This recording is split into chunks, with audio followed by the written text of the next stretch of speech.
ओम श्री साईनाथाय नमः। आप सभी को बहुत बहुत धन्यवाद। ऐसे ही आप सब हमारे ऊपर प्यार और आशीर्वाद करिए। आगे हम और भी बहुत कुछ आपको भेंट करेंगे। जैसे आप सब जानते हैं, आज गुरुवार का दिन है, जो बाबा का प्रिय दिन है।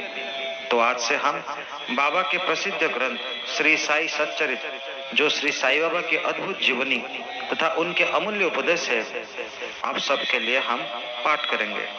कृपया इसे श्रवण करें तथा साई की भक्ति में डूब जाइए। और हाँ, इस चैनल को सब्सक्राइब तथा लाइक और बेल आइकन को दबाना मत भूलिए, ताकि आपके पास सबसे पहले हमारा वीडियो पहुंच सके। तो फिर चलिए अभी श्री गणेश करते हैं श्री साई सच्चरित्र के, जिसकी रचयिता श्री गोविंदराव रघुनाथ दाभोलकर है। तो शुरू करते हैं अध्याय 1। इस अध्याय में वंदना, गेहूं पीसने वाला एक अद्भुत संत, गेहूं पीसने की कथा तथा उसका तात्पर्य वर्णना किए हुए हैं। पुरातन पद्धति के अनुसार श्री हेमंत पंत श्री साई सच्चरित्र का आरंभ वंदना द्वारा करते हैं। प्रथम श्री गणेश को साष्टांग नमन करते हैं, जो कार्यों को निर्विघ्न समाप्त कर उसको यशस्वी बनाते हैं, और कहते हैं कि श्री साई ही गणपति है। फिर भगवती सरस्वती को, जिन्होंने काव्य रचने की प्रेरणा दी, और कहते हैं कि श्री साई भगवती से भिन्न नहीं है, जो कि स्वयं ही अपना जीवन संगीत बयान कर रहे हैं। फिर ब्रह्मा, विष्णु और महेश, जो क्रमशः उत्पत्ति, स्थिति और संहार करता है, और कहते हैं कि श्री साई और वो अभिन्न है। वे स्वयं ही गुरु बनकर भवसागर से पार उतार देंगे। फिर अपने कुल देवता श्री नारायण आदिनाथ की वंदना करते हैं, जो कि कोंकण में प्रकट हुए। कोंकण वो भूमि है जिसे श्री परशुराम जी ने समुद्र से निकालकर स्थापित किया था। तत्पश्चात वे अपने कुल के आदि पुरुषों का नमन करते हैं। फिर श्री भारद्वाज मुनि को, जिनके गोत्र में उनका जन्म हुआ। पश्चात उन ऋषियों को, जैसे जाज्ञवल्क्य, भृगु, पराशर, नारद, वेदव्यास, सनक, सनंदन, सनत कुमार, शुक, शौनक, विश्वामित्र, वशिष्ठ, वामदेव, जोमिनी, वैशंपायन, नागेंद्र इत्यादि तथा आधुनिक संत जैसे निवृत्ति, ज्ञानदेव, सोपान, मुक्ताबाई, जनार्दन, एकनाथ, नामदेव, तुकाराम, कान्हा, नरहरि आदि को नमन करते हैं। फिर अपने पितामह सदाशिव, पिता रघुनाथ और माता को, जो उनके बचपन में ही गत हो गई थी। फिर अपने चाची को, जिन्होंने उनका भरण पोषण किया, और अपने प्रिय भ्राता को नमन करते हैं। फिर पाठकों को नमन करते हैं, जिनसे उनकी प्रार्थना है कि वो एकाग्रचित होकर कथामृत का पान करें। अंत में श्री सच्चिदानंद सद्गुरु श्री साईनाथ महाराज को, जो कि श्री दत्तात्रेय के अवतार और उनके आश्रयदाता हैं, और जो ब्रह्म सत्य जगत मिथ्या को बोध कराकर समस्त प्राणियों में एक ही ब्रह्म की व्याप्ति की अनुभूति कराते हैं।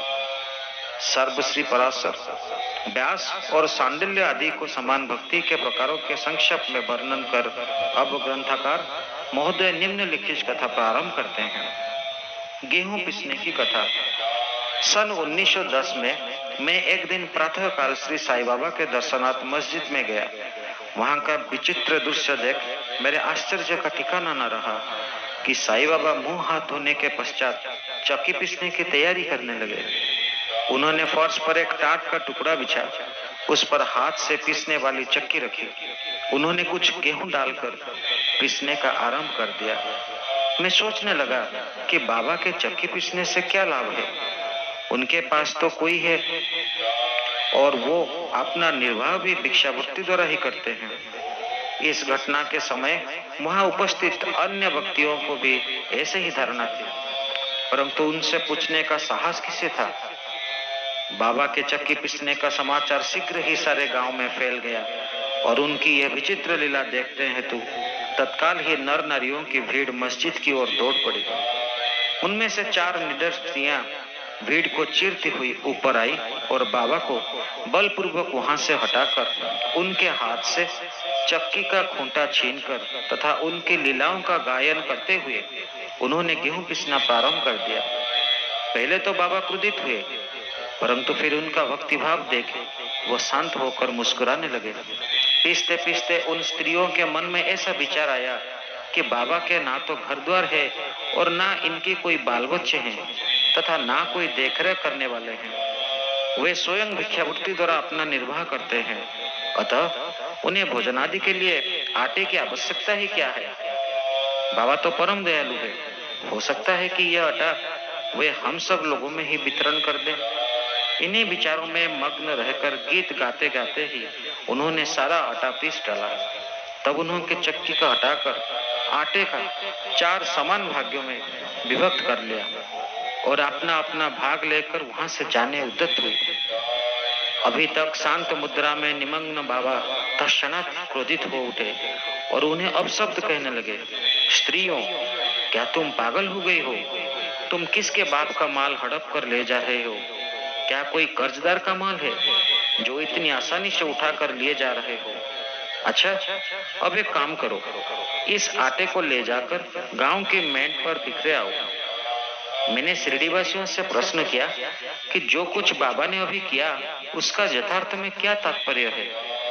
उन्होंने मुझे बतलाया कि गांव में विसूचिका व हैजा का जोरों से प्रकोप है और उसके निवारणार्थ ही बाबा का ये उपचार है।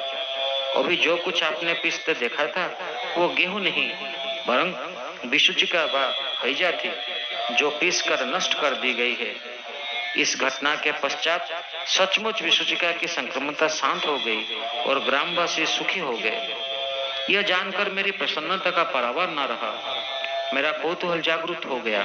मैं स्वयं से प्रश्न करने लगा कि आटे और विसूचिका व हैजा रोग का भौतिक तथा पारस्परिक क्या संबंध है? इसका सत्र कैसे ज्ञात हो? घटना बुद्धिगम्य से प्रतीत नहीं होती। अपने हृदय की संतुष्टि के हेतु इस मधुर लीला का मुझे 4 शब्दों में महत्व अवश्य प्रकट करना चाहिए।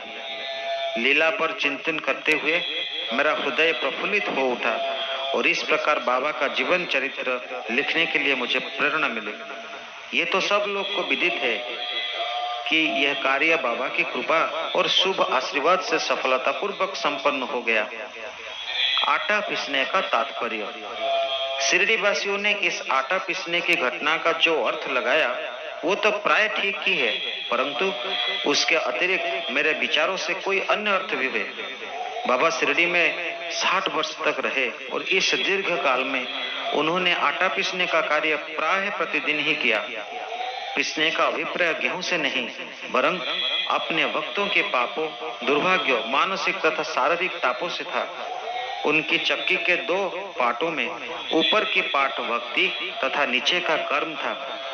चक्की की मुठिया जैसे पकड़कर वो पीसते थे वो था ज्ञान। बाबा का दृढ़ विश्वास था कि जब तक मनुष्य के हृदय से प्रवृत्तियां, आसक्ति, घृणा तथा अहंकार नष्ट नहीं हो जाते, जिनका नष्ट होना अत्यंत दुष्कर है, तब तक ज्ञान तथा आत्मानुभूति संभव नहीं है। यह घटना कबीरदास जी की इसके तदनुरूप घटना की स्मृति दिलाती है। कबीरदास जी एक स्त्री को अनाज पीसते देखकर अपने गुरु निपट निरंजन से कहने लगे कि मैं इसलिए रुदन कर रहा हूँ कि जिस प्रकार अनाज चक्की में पीसा जाता है उसी प्रकार मैं भी भवसागर रूपी चक्की में पीसे जाने की यातना का अनुभव कर रहा हूँ। उनके गुरु ने उत्तर दिया कि घबराओ नहीं, चक्की के केंद्र में जो ज्ञान रूपी दंड है उसी को दृढ़ता से पकड़ लो। जिस प्रकार तुम मुझे करते देख रहे हो उससे दूर मत जाओ, बस केंद्र की ओर ही अग्रसर होते जाओ और तब यह निश्चित है कि तुम इस भवसागर रूपी चक्की से अवश्य ही बच जाओगे। श्री सद्गुरु साईनाथार्पणमस्तु। शुभम भवतु, शुभानिर्भवतु।